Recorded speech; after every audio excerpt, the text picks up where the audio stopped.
नमस्कार, जयसिंगपूर नगरी न्यूज मध्ये आपलं सहर्ष स्वागत। पाहूया आजच्या दिवसभरातील काही ठळक घडामोडी। कायम समाजकार्य करत आले, त्यासोबत मी नेहमी समाजकार्य करत होते। महिलांसाठी आमचे भरपूर कार्य झाले आहे, त्यामुळे थोडी भीती होती। पण राजकारण म्हटलं तर हा माझा काही प्रभाग नव्हता। पण हा प्रभाग जरी नसला तरी मी नेहमी त्यात काम करत राहीन, समाजकार्य करत राहीन आणि आजचा दिवस हा अतिशय आनंदाचा आहे। जरी आपला प्रभाग नसता तर यापूर्वी तुमच्या सासरेबुवांनी या ठिकाणी काम केलेलं आहे, त्यांचा तुम्हाला फायदा झाला। त्यांची पोच पावते, त्यांनी केलेल्या कामाचे आज माझं यश आहे। त्याला पूर्णपणे त्याचा आधार जो काही आहे माझे सासरे राजेंद्र साहेब।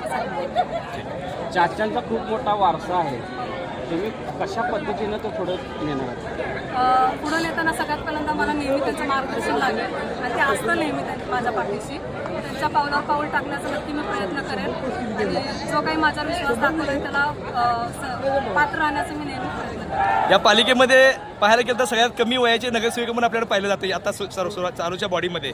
मग काम करत असताना आता तुम्हाला म्हणजे नवीन काय असे प्रभागामध्ये काम करायचे आहेत किंवा नेत्यांच्या माध्यमातून तुम्हाला काय नवीन घडवायचं आहे?